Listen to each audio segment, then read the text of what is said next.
आइए इस पाठ में जो कठिन शब्द हैं उनके शब्दार्थ जो पुस्तक में दिए हुए हैं वे देखते हैं।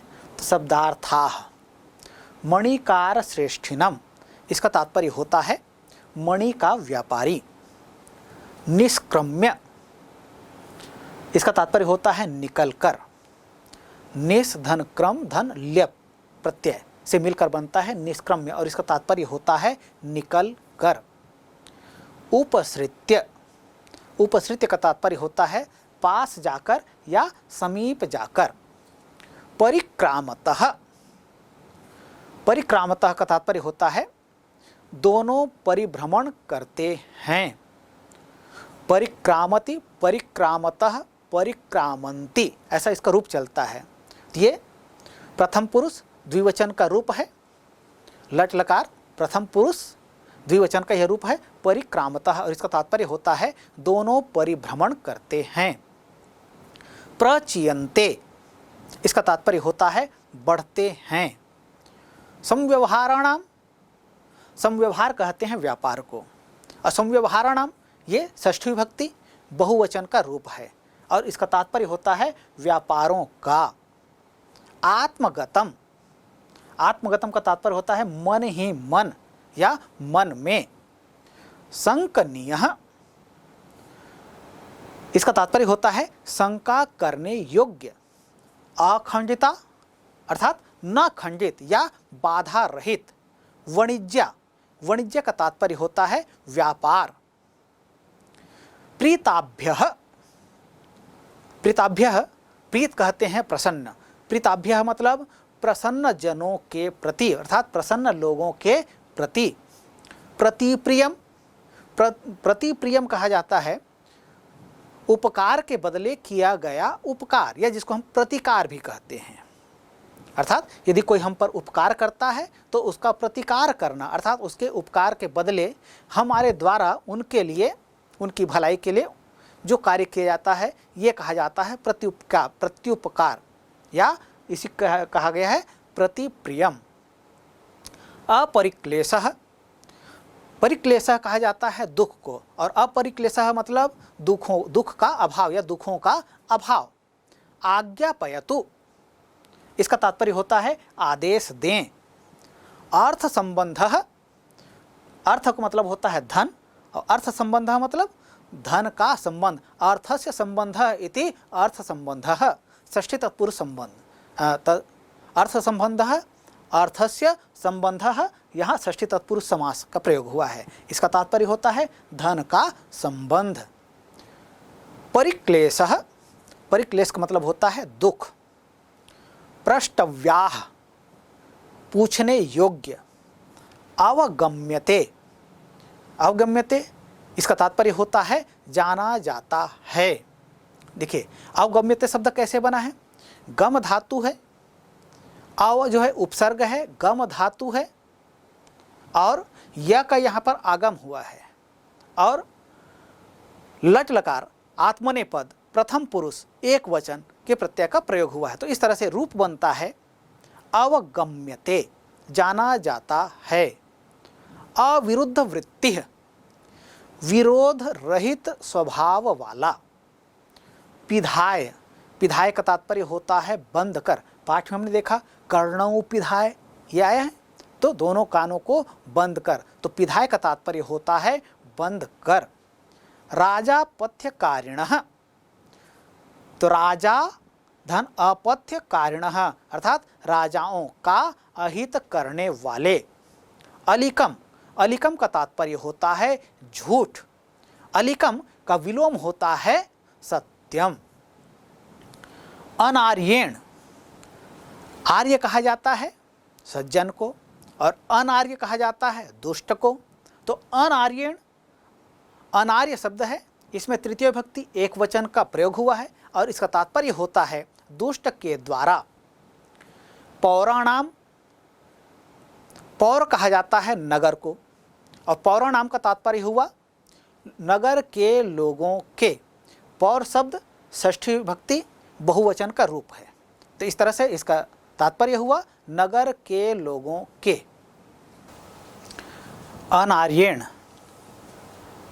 दुष्ट के द्वारा पौराणाम, पौर मतलब होता है नगर, पौराणाम का तात्पर्य होता है नगर के लोगों के। पौराणाम शब्द कैसे बनता है? पौर शब्द है षष्ठी विभक्ति, बहुवचन का यह रूप है। इस तरह से इसका तात्पर्य होता है नगर के लोगों के। निक्षिप्य इसका तात्पर्य होता है रखकर।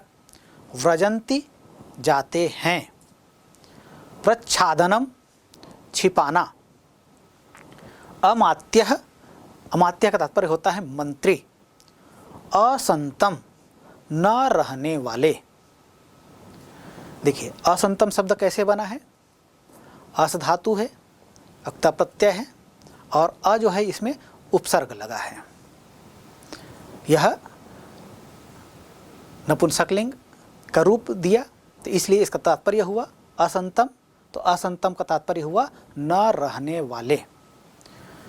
बाढ़म, बाढ़म का तात्पर्य होता है हाँ या ठीक है या उचित है। संवेदने, संवेदने का तात्पर्य होता है संवेदना पर या समर्पण पर। जने, जने का तात्पर्य होता है संसार में। तो प्यारे बच्चों, अभी हमने यह जो पाठ है प्राणेभ्योपि प्रिय सुहृद, पाठ का जो शब्दार्थ थे पाठ में जो दिए हुए हैं इनको हमने समझा। और आइए अब इस पाठ के आधार पर कुछ अभ्यास के प्रश्न हैं, उन प्रश्नों को हल करते हैं। विभिन्न परीक्षाओं में तरह तरह के अभ्यास प्रश्न पूछे जाते हैं। यहाँ इस पाठ में जो अभ्यास प्रश्न दिए जा रहे हैं ये एक नमूना मात्र हैं। परीक्षाओं में इनसे संबंधित प्रश्न पूछे जा सकते हैं या पाठ से भी विभिन्न प्रश्न बनाकर प्रश्न किए जा सकते हैं। तो आइए हम देखते हैं अभ्यास। अभ्यास पहला, अधोलिखित प्रश्नानाम उत्तराणि संस्कृत भाषया लिखत। प्रश्न जो दिए जाते हैं, आजकल विभिन्न परीक्षाओं में प्रश्नों के जो निर्देश होते हैं वे भी संस्कृत में ही होते हैं। तो इन निर्देशों को आपको भली भांति समझना है कि क्या प्रश्न किया जा रहा है। इसको आप समझ पाएंगे तब दिए गए प्रश्नों के उत्तर भी आप भली भांति देने में समर्थ हो सकते हैं। तो यहाँ यह जो लिखा हुआ है अधोलिखित प्रश्नानाम उत्तराणि संस्कृत भाषया लिखत, अर्थात नीचे लिखे हुए प्रश्नों के उत्तराणि उत्तर संस्कृत भाषा में लिखत माने लिखो। अर्थात यहाँ जो प्रश्न दिए गए हैं इन प्रश्नों के उत्तर संस्कृत भाषा में लिखना है। कभी कभी आपकी मातृभाषा में या हिंदी में उत्तर लिखने के लिए भी कहा जा सकता है। इसलिए जो प्रश्न दिए जा रहे हैं इसको आपको समझना है। प्रश्न क्या पूछा गया है, उसका उत्तर संस्कृत में क्या होगा और हिंदी में क्या होगा, ये दोनों आपको जानना चाहिए। पहला प्रश्न, क चंदन दासः कस्य गृहजनम स्वगृहे रक्षति स्म। चंदन दास किसके गृहजनम परिवारजन को स्वगृहे अपने घर में रक्षति स्म, अर्थात रखा था। चंदन दास अपने घर में किसके गृहजनों को, परिवारजनों को अपने घर में रखा था। तो पाठ आपने पढ़ा है, उत्तर क्या है? हाँ बिल्कुल सही। तो यहाँ ध्यान दीजिएगा, आपको प्रश्न की जो भाषा है उसी भाषा में उत्तर देना है। तो यह जो प्रश्न आप देख रहे हैं चंदन दासः कस्य, तो कस्य यह जो प्रश्नवाचक शब्द है इसके स्थान पे उत्तरवाचक शब्द को आप रख दीजिए और पूरा जस का तस लिख दीजिए, हो गया आपका उत्तर। तो यहाँ उत्तर शब्द क्या है? अमात्य राक्षसस्य। तो कस्य के जगह में आपको रखना है क्या? अमात्य राक्षसस्य। तो चंदन दासः अमात्य राक्षसस्य गृहजनम स्वगृहे रक्षति स्म, हो गया उत्तर। चंदन दास अमात्य राक्षस के परिवारजनों को अपने घर में रखा था, हो गया हिंदी अर्थ। चलिए आगे बढ़ते हैं। ख तृणानाम केन सह विरोधः नास्ति। हिंदी अर्थ क्या होगा इसका? तृणानाम अर्थात घासों का, केन सह किसके साथ, विरोधः विरोध, नास्ति नहीं है, अर्थात घास का किसके साथ विरोध नहीं है। उत्तर क्या होगा? केन के स्थान पर देखिए घास और अग्नि की बातें कही गई थी, तो अग्नि शब्द में तृतीय विभक्ति लगा दीजिए, हो जाएगा उत्तर। तृणानाम अग्निना सह विरोधः नास्ति, घास का अग्नि से विरोध नहीं है या घास का अग्नि से विरोध नहीं होता है। क्यों नहीं होता है? क्योंकि दोनों का यदि विरोध होगा, दोनों आपस में टकराएंगे तो घास जो है वो क्या हो जाएगा? वह नष्ट हो जाएगा, वह भस्मीभूत हो जाएगा। इसलिए अगला प्रश्न ग, कह चंदन दास द्रष्टुमिच्छति, कौन चंदन दास को देखने की इच्छा करता है? तो चंदन दास से कौन मिलना चाहता था? चाणक्य। चाणक्य बिल्कुल सही है। तो कह के स्थान पर आपको उत्तरवाचक शब्द चाणक्य रख दीजिए, उत्तर हो जाएगा आपका।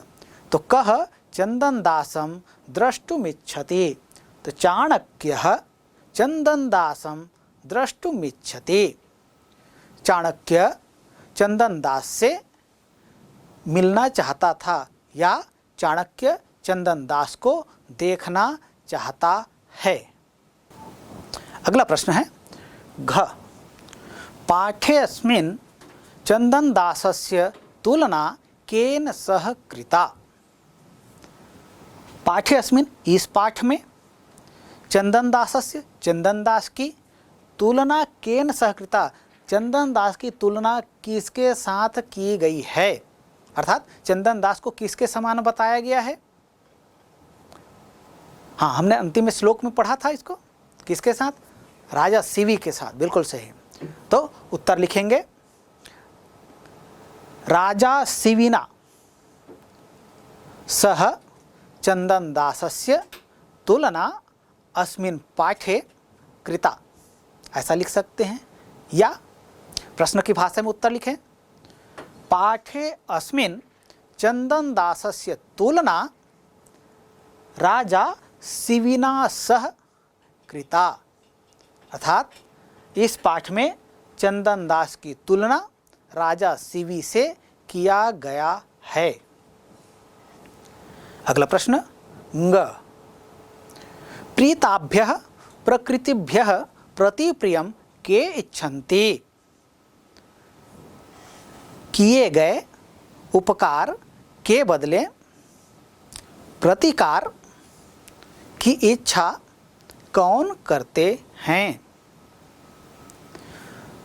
तो उत्तर क्या होगा? राजानः। तो के स्थान पर आपको लिखना है क्या? राजानः।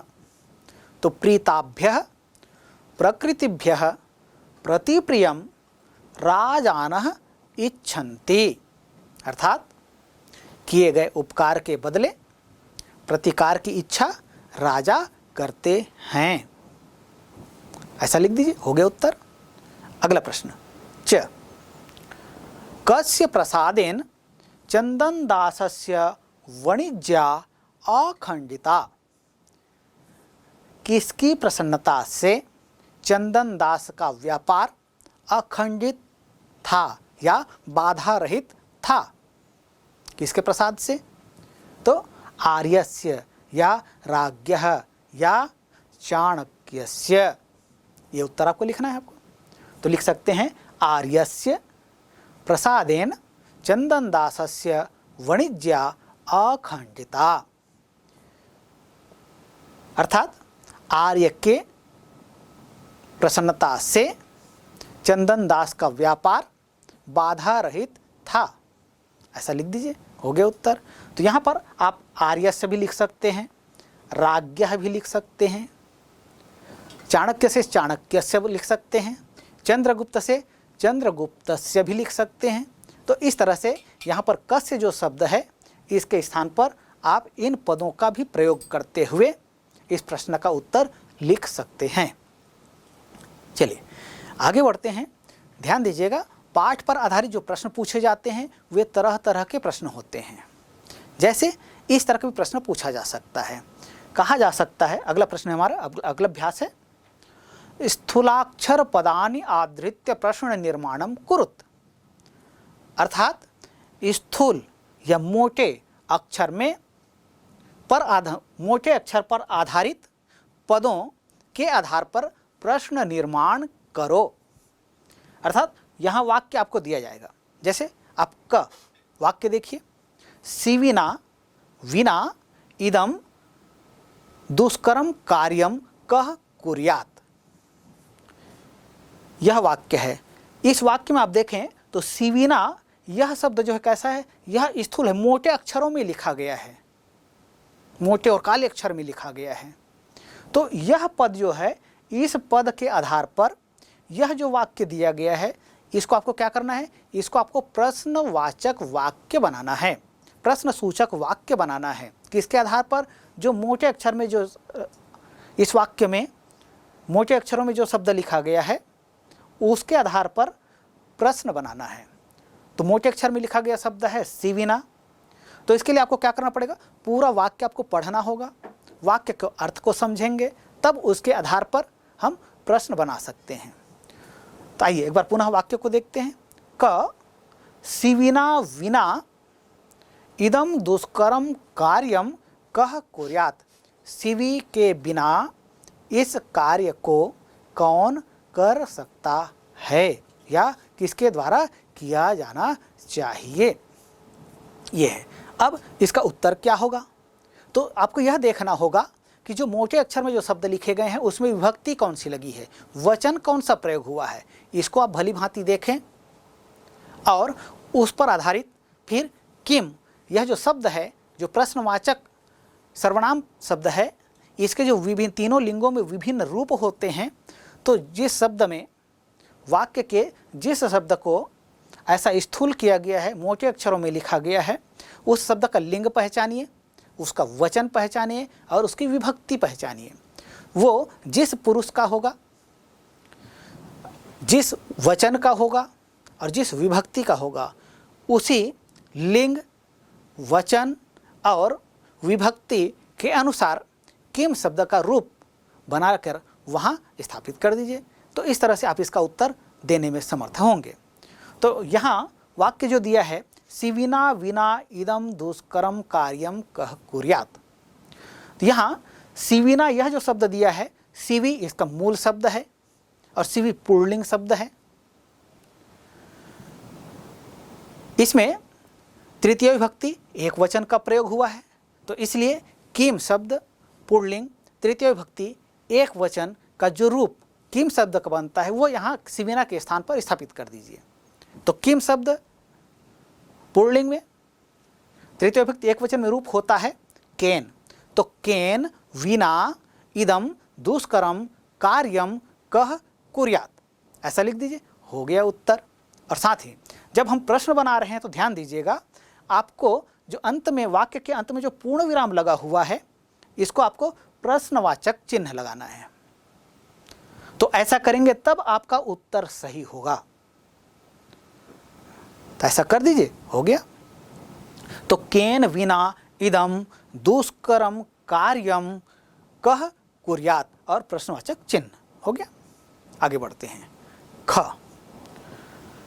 प्रश्न है, प्राणेभ्योपि प्रियः सुहृत्, और यहाँ पर सुहृत् जो लिखा है इसको क्या किया गया है, इसको मोटे अक्षरों में लिखा गया है, स्थूल अक्षरों में लिखा गया है, अर्थात इसके स्थान पर हमको प्रश्नवाचक शब्द स्थापित करना है। तो सुहृत् यह प्रथम विभक्ति एक वचन का रूप है, तो पुल्लिंग का रूप है। तो इस तरह से यहाँ पर आपको किम शब्द का पुल्लिंग में प्रथम विभक्ति एक वचन का रूप सुहृत् के स्थान पर स्थापित कर देना है। तो रूप क्या हो जाएगा, किम का प्रथम विभक्ति एक वचन का रूप क्या होता है, कह कौ के, तो कह, तो प्राणेभ्योपि प्रियः सुहृत् के स्थान पर लिख देंगे कह और क्या कर देंगे, वहाँ प्रश्नवाचक चिन्ह लगा दीजिए, ऐसे हो गया। तो इस तरह से हम जो स्थूल अक्षर पर आधारित जो पद हैं उनके आधार पर जो प्रश्न निर्माण हमको करना है, तो ऐसा हम कर सकते हैं। चलिए आगे बढ़ते हैं। आर्यस्य प्रसादेन में वाणिज्या अखंडिता। तो आर्यस्य यह स्थूल पद है, इसके स्थान पर हमको क्या करना पड़ेगा? आर्यस्य, आर्य शब्द है और यह षष्ठी विभक्ति एक वचन का है, तो आर्यस्य के स्थान पर आप कस्य कर दीजिए और बाकी चीज़ों को लिख दीजिए, अंत में प्रश्नवाचक चिन्ह लगा दीजिए, तो हो गया उत्तर आपका। चलिए आगे बढ़ते हैं। घ प्रीताभ्यः प्रकृतिभ्यः राजानः प्रतिप्रियमिच्छन्ति। यहाँ इस वाक्य में राजानः यह पद जो है मोटे अक्षर में लिखा गया है या स्थूल अक्षरों में लिखा गया है, तो इसके स्थान पर हमको प्रश्नवाचक शब्द लेना है। तो राजानः, राजा राजानौ राजानः, प्रथम विभक्ति बहुवचन का यह रूप है। तो किम शब्द पुल्लिंग का रूप, प्रथम विभक्ति बहुवचन का रूप आप ले लीजिए, तो क्या हो जाएगा? कह कौ के। तो प्रीताभ्यः प्रकृतिभ्यः के प्रतिप्रियमिच्छन्ति और प्रश्नवाचक चिन्ह कर दीजिए, हो गया उत्तर। आगे अंग तृणानाम अग्निना सह विरोधो भवति।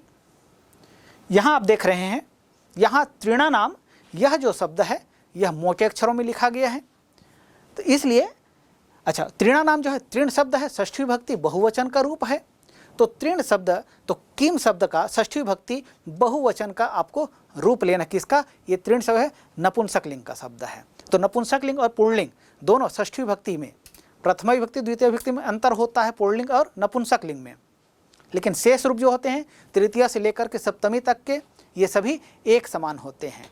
तो इसलिए किम शब्द नपुंसकलिंग षष्ठी विभक्ति बहुवचन का रूप, तो क्या हो जाएगा? केसाम, कस्य कयोः केसाम। तो तृणानाम के स्थान पर रख देंगे क्या? केसाम। तो केसाम अग्निना सह विरोधो भवति और प्रश्नवाचक चिन्ह, तो ऐसा कर दीजिए, हो गया उत्तर। तो इस तरह से आप विभिन्न वाक्यों में जो स्थूल पद दिए जाएंगे उनके आधार पर निश्चित रूप से ऐसा प्रश्नवाचक वाक्य बनाने में आप समर्थ हो सकते हैं। आगे बढ़ते हैं। हमारा अगला अभ्यास है निर्देशानुसारम संधिम वा संधि विच्छेदम कुरुत। अर्थात दिए गए निर्देश के अनुसार हमें संधि या संधि विच्छेद करना है। हमको यदि संधि विच्छेद का रूप दिया है तो उसको संधि करना है, और संधि पद दिया है तो संधि विच्छेद करना है। क यथा, यथा का मतलब होता है जैसे। उदाहरण एक दिया, कह धन अपि इति कोपि। आप बीच में जो देख रहे हैं को के बाद में जो एस जैसा दिखाई दे रहा है, अंग्रेजी के एस अक्षर जैसा दिखाई दे रहा है, इसको संस्कृत में कहा जाता है अवग्रह। तो कोपि, और ये अवग्रह है, इसका रूप जो होता है, इसका तात्पर्य होता है कि वहाँ पर अ छुपा हुआ है, इसको बताने के लिए अवग्रह का चिन्ह लगाया जाता है। तो कह धन अपि कोपि। इसी तरह से प्राणेभ्यः धन अपि, ये क्या होगा? तो जैसे कह धन अपि कोपि बनता है, ऐसे ही प्राणेभ्यः धन अपि इति क्या हो जाएगा? प्राणेभ्योपि। प्राणेभ्यो, फिर अवग्रह लगा दीजिए और पी लिख दीजिए, हो गया प्राणेभ्योपि। इसी तरह से अभी तो ये हुआ क्या कि जो संधि विच्छेद का रूप दिया था इसको हमने संधि पद किया, और अब क्या किए कि इसके साथ में योग होगा किसका? अस्मि का, तब बनेगा सज्जोस्मि। तो सज्जोस्मि शब्द जो है इसमें अस्मि जो है इसको तो दिया हुआ है, अब ये अस्मि का किसके साथ योग होगा तब सज्जोस्मि बनेगा, ये पूछा जा रहा है। तो सज्जः धन अस्मि इति सज्जोस्मि, ऐसा कर दीजिए, हो गया। अब अगला प्रश्न, आत्मनः धन, अब यहाँ पर रिक्त स्थान है, फिर क्या बनेगा? आत्मनः के साथ में हम किसका योग करें तब आत्मनोधिकार सदृशम यह शब्द बनेगा। तो आत्मनः ये दिया हुआ है, तो आत्मनोधिकार सदृशम, इस पद को आप देखते हैं तब आप वहां देखें तो अवग्रह जो लिखा हुआ है